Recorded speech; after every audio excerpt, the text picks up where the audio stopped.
Welcome to On Cloud, the podcast for cloud professionals, where we break down the state of cloud computing today and how you can unleash the power of cloud for your enterprise.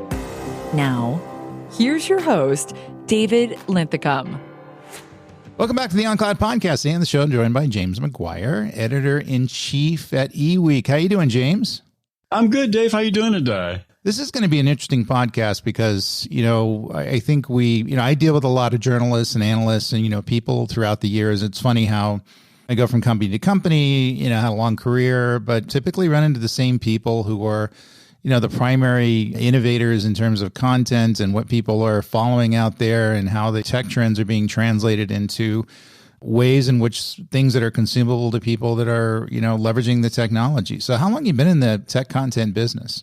Yeah, longer than I want to admit, Dave. I began as an editor of Datamation in the year 2006. I've actually been covering cloud since 2007, 2008. I was at the Interop conference I think it was 2008 in New York City, and I saw this small booth by this company called Amazon Web Services. So I've been covering cloud really pretty much from the beginning. And so eWeek covers cloud along with data analytics, artificial intelligence, Internet of Things, digital transformation, pretty much all the technologies that move the enterprise forward.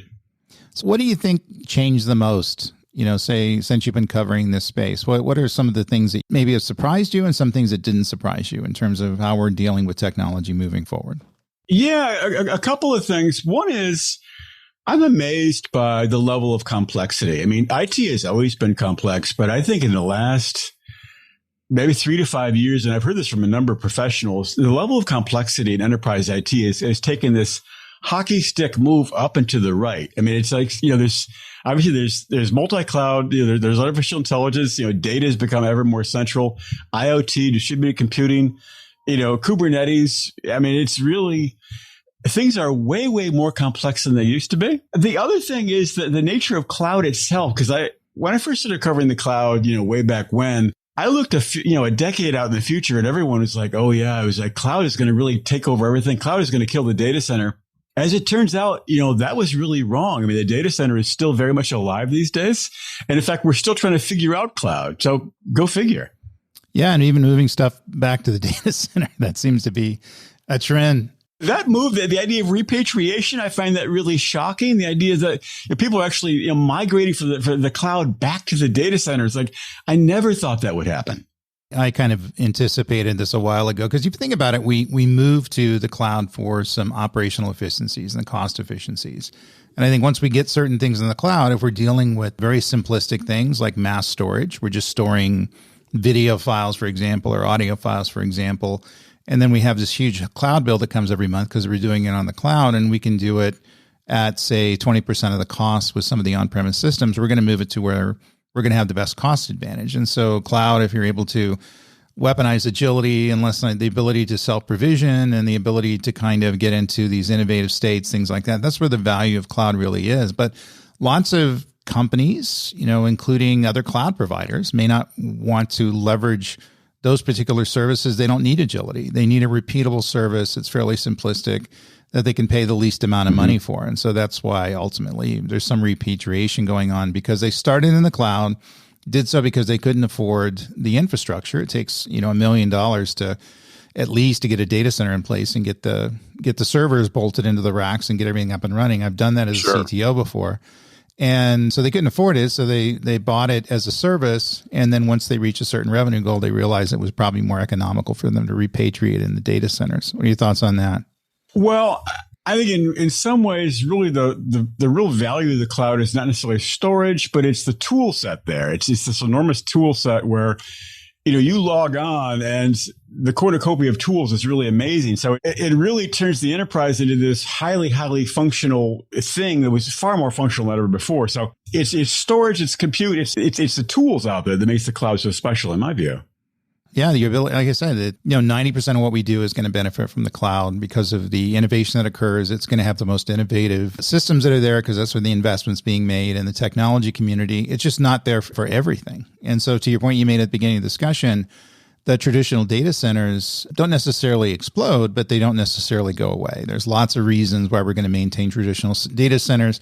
And certainly the commoditization of the hardware and the cost of hard drives just crashing over the last 10 years is going to stop some things from migrating and cause some things to migrate back. That doesn't mean that the majority of enterprises won't gain a tremendous amount of value of leveraging public clouds. They certainly will. That trend will continue, but not necessarily going to decouple from these data centers anytime soon. Totally agree on that, actually, surprisingly. But I think that is very much the reality these days. Yeah. And the thing about it, it's, not a good thing. If you're an architect, you don't sell anything. You're not enamored with cloud computing or data centers or anything out there. You're in essence trying to back the right solution into the right requirements. And so everything has to be on the table. You have to keep an open mind. And so that's, something I've kind of made a philosophy of my career. So I never show up with an idea that's preloaded into, what kind of technology I'm going to leverage, because anything can come up based on the requirements that we're looking for. Speaking of cloud, cloud and AI, which is going to be our core discussion here, is kind of an interesting topic because, really you think about the resurgence of AI. I mean, I'm 60 years old and I worked on AI systems back when I was 19. I built Lisp systems. And it was uneconomically viable to do anything with that. So in other words, okay, big deal. I could do AI, but there wasn't many business applications that could afford moving their systems into AI. And also the AI capabilities weren't really there compared to, where they are today. Sure. So cloud changed all that. In other words, it made AI technologies affordable, and the ability for small businesses, the medium-sized businesses, typically who couldn't afford the millions of dollars of infrastructure it took to build these artificially intelligent systems, to weaponize these things, to leverage them as a true force multiplier, to leverage them with their existing data to get to another state. We're seeing innovative instances of this right now, the rideshare technologies and dwelling sharing technologies, all these stuff that are dependent on AI capabilities. And if it wasn't for the cloud's ability to provide those capabilities, make them affordable and make them easier to use, they probably wouldn't have been around. And so ultimately, the two categories feed off each other. And I think that AI would not be where it is today were it not cloud. And I think cloud may not be today were it not AI, based on the fact that they're kind of interdependent. What are your thoughts? Well, I really see that. I think cloud and artificial intelligence have very much of a symbiotic relationship. Kind of interesting to look at where they are with each other. I mean, they're obviously in very different places in terms of their overall growth curve. I mean, cloud, and I think you talked about this, has a shorter history than artificial intelligence, which goes way back. But cloud is, of course, further along in terms of enterprise adoption. I mean, cloud, of course, as we know, it's really foundational in the enterprise. Well, AI is pretty much closer to the exciting new arrival. The one thing I think is really interesting, though, is that while they're at different levels, they do have something very much in common. I think both cloud and AI have both created some very serious frustration in the enterprise. I think it's worth mentioning to talk about a little bit and to understand where they are with each other. So if you look at cloud, a lot of companies have moved to the cloud without fully planning, partially because we're still in the first generation of cloud use. There isn't a long legacy experience with cloud.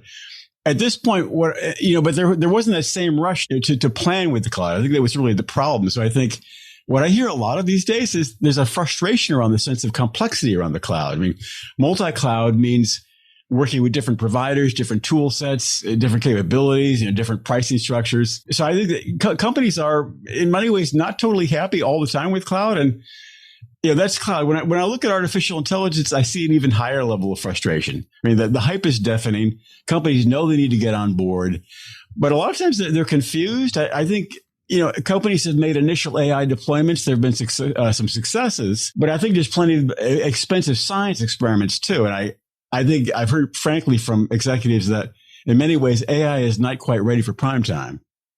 Yeah, you said something very profound. And I think, just kind of digging into a bit, I'll give you my take on what I see the big problems to be is the fact that it's being applied in areas where it shouldn't be applied. And so in other words, AI technology always had a certain amount of use cases that it was open to, and they're fairly narrow depending on the larger business use cases out there. So in other words, you can do some business analytics with it, things like that. But it doesn't make sense to always have AI capabilities mesh with business analytics, depending on what you're doing. It doesn't always make sense to mesh AI with business processes and business process reengineering kinds of things. And I think we're kind of causing a forced marriage in those areas. And so we have this cool new toy and we want to use it. It's like we have a new tool in the tool shed and we want to, use it to do some stuff, but we can do some tremendously creative things and some valuable things. But we can also do a lot of damage as well. And I think that really, they're not necessarily getting to understanding what the technology is, how to leverage it correctly, the proper use cases, understanding the solutions that they need to leverage. And so using it in areas where it's not going to be successful, that seems to be the biggest faux pas, I think, that's going on with AI and clouds. In other words, cloud's making it cheap. I can use it just with a few bucks, get my credit card out, sure, start doing, have massive amounts of learning data, train an AI model.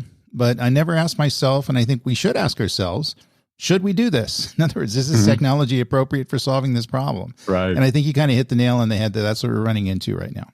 Well, and I think you talk about the cloud AI relationship. Part of the problem is that AI itself is so challenging. I think that not all members of the C-suite truly understand it.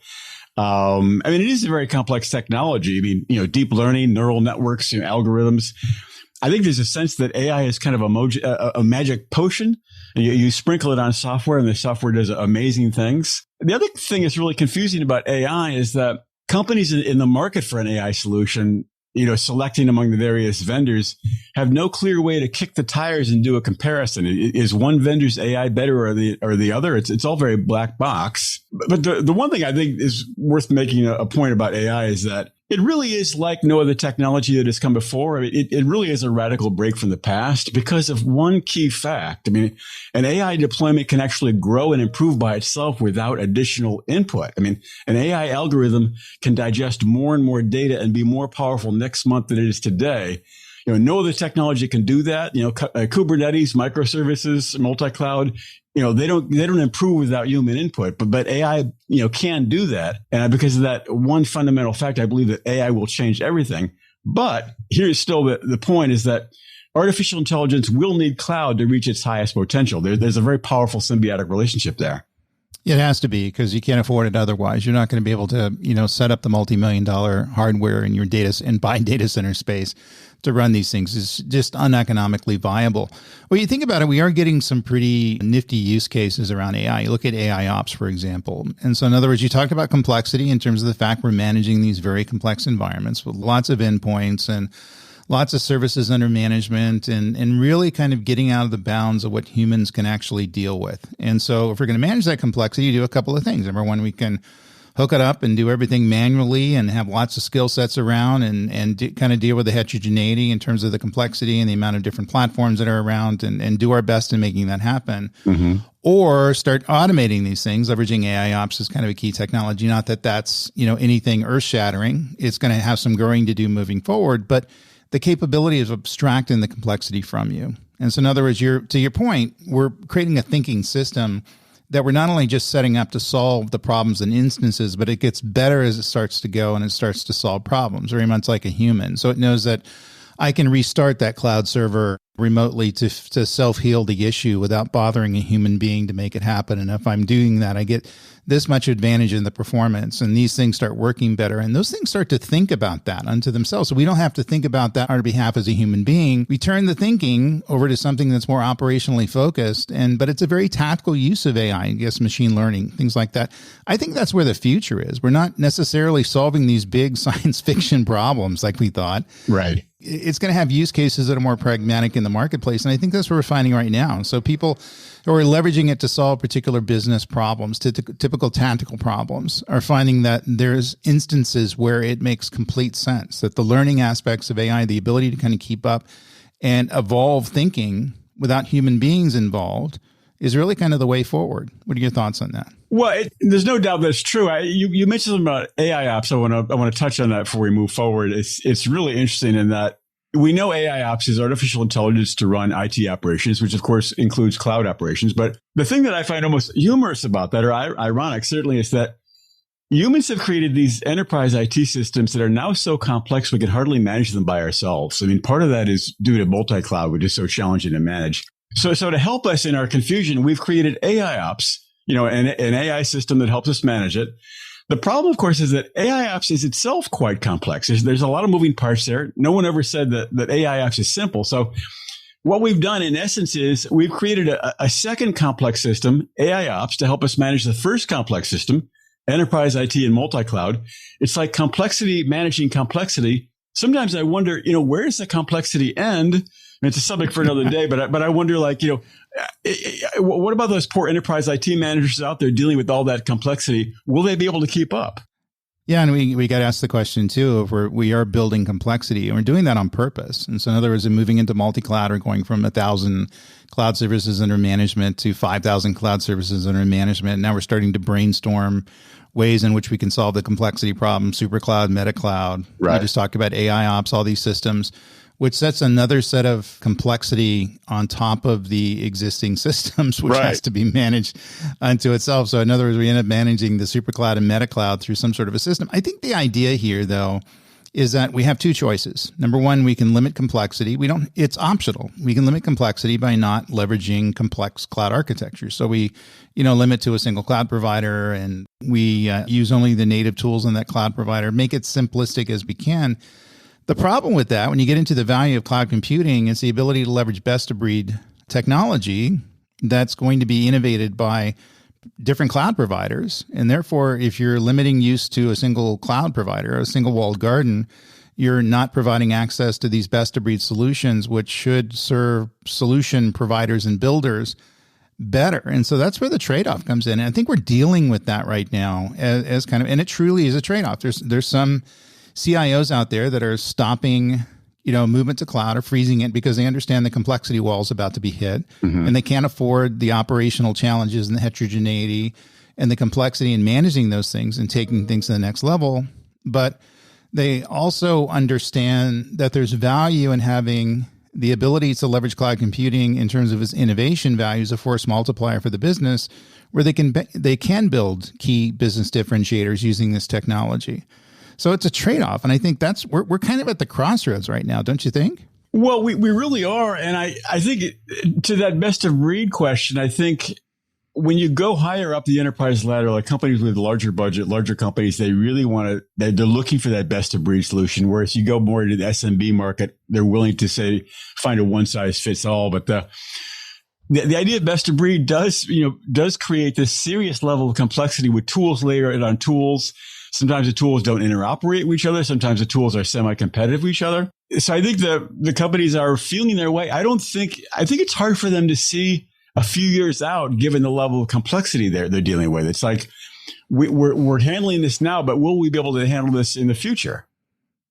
Yeah, and that becomes kind of an issue that we're dealing with right now. So in other words, if we're growing the complexity because of the capabilities where the complexity is providing us, there's a trade-off in making that happen. And how we're going to grow this into the future and become a business 3 or 5 years from now is the amount of innovation that we're leveraging through the use of best-of-breed technology going to justify the additional operational expense in managing the C word, the complexity stuff. Right. So moving forward, back to cloud and AI, how is it going to change the enterprise and the business as a whole? So moving forward, what are we looking at into the future and our ability to kind of weaponize AI for business? Yeah, I think one of the big results of the cloud AI combination is the democratization of technology will go to an entirely higher level as it affects business. So, say even a fledgling business, leveraging the cloud with a menu of powerful AI enhanced tools can potentially have huge market power without vast funding.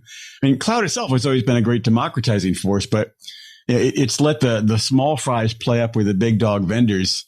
But AI has an exponentially greater democratizing effect to the cloud. Yeah, you think about it, RPA and some of the process automation, things like that, leveraging AI technology, that is kind of a game changer because not only can I leverage AI, but I can do so through low code and no code kind of solutions where I'm able to create this configuration where I'm able to automate certain aspects of my task and job and even abstract that up into larger areas of tasking. So it will become, if you think about it, the democratization may be where, kind of AI is probably underperforming right now, but really needs to be overperforming.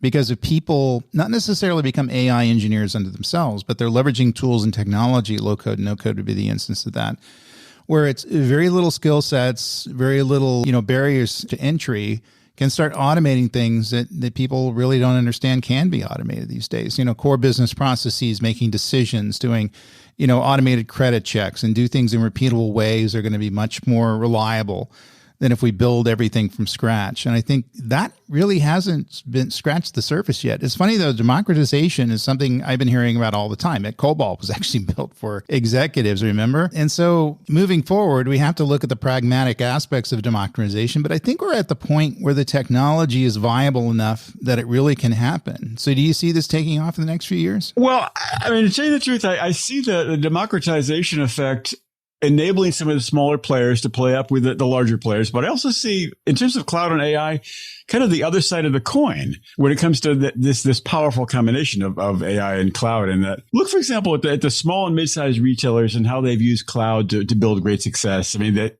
some small timers, but they still haven't surpassed the big box retailers. So the point being that, while the cloud AI combination will allow underfunded players to have a major tool set, the most advanced forms of cloud and AI will be really expensive. And I think it might even exacerbate the gulf between the large affluent companies and the smaller, less funded companies.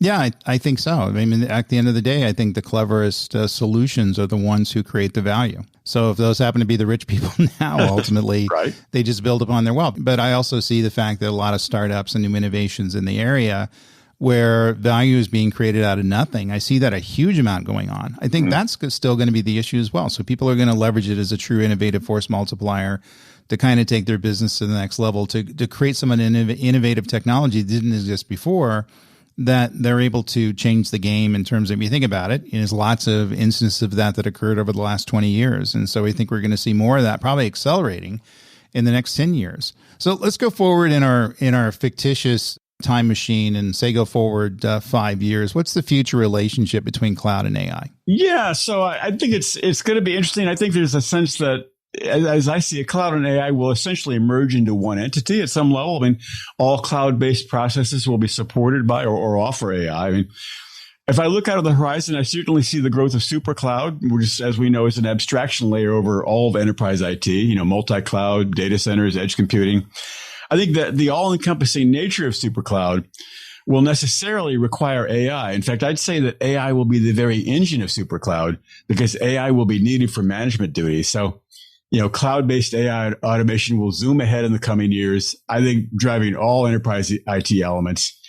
The other thing I see further out, as I see it, I think that AI is probably on a far more rapid growth curve than cloud. If you think about, say, 7 to 10 years from now for AI versus 7 to 10 years out for cloud, AI is on a path to radically reshape almost all aspects of the enterprise, not to mention culture and society. But cloud will be there as a necessary enabling platform for AI. So ultimately, my guess is, AI will do far more to shape the cloud than cloud does to shape AI. But they will support each other. And I think they will have a symbiotic relationship that really is a powerful tool. Yeah, I think eventually, too, we're going to quit talking about cloud. It's just going to be the platforms, that we leverage. We know that it's going to be consumed on demand. And, AI is really going to be more important in the way in which we do that consumption. You think about it, cloud computing, been around for a long time, different way of consuming technology. And so we still call it in the cloud. But at the end of the day, we're focused on the technology that's in the cloud. And also the pervasiveness of the technology that doesn't necessarily have to run in the cloud anymore. It can run on edge-based systems and mobile computing and, edge clouds that are starting to build up, all kinds of different platforms that are rising today. So I think it is going to be focused. You're absolutely right. Focus on the technology and how it provides value to the business. And I think that's a step in the right direction. So where can we find you on the web? So I'm there at eweek.com. You'll see me, all the articles. I either write articles. Also, I interview 2 major thought leaders every Friday. So the videos and podcasts of that are placed on eWeek. So please look up eweek.com. I invite your feedback. Yeah, I urge you guys to check it out. It's probably one place to go where you can learn a lot about enterprise technology, and not only the good aspects about it, but the realistic aspects of it. Very much like we reflect on the podcast, what works, what doesn't, what you need to look out for. And I think it's okay to be complimentary, but also critical when you need to be on some of this stuff. And I think that's ultimately how you're going to win the game. So if you enjoyed this podcast, make sure to like us, rate us, and subscribe. You can also check out our past episodes, including those hosted by my good friend Mike Cavas. Find out more at DeloitteCodPodcast.com, all one word. If you'd like to contact me directly, you can email me at dlinthicum, LINTHICUM, @Deloitte.com. So until next time, best of luck with your cloud journey. Everybody stay safe. Cheers. Thank you for listening to On Cloud for Cloud Professionals with David Linthicum. Connect with David on Twitter and LinkedIn. And visit the Deloitte on Cloud blog at deloitte.com/us/Deloitte-on-cloud-blog. Be sure to rate and review the show on your favorite podcast app. This podcast is produced by Deloitte. The views and opinions expressed by podcast speakers and guests are solely their own and do not reflect the opinions of Deloitte. This podcast provides general information only and is not intended to constitute advice or services of any kind. For additional information about Deloitte, go to deloitte.com/about.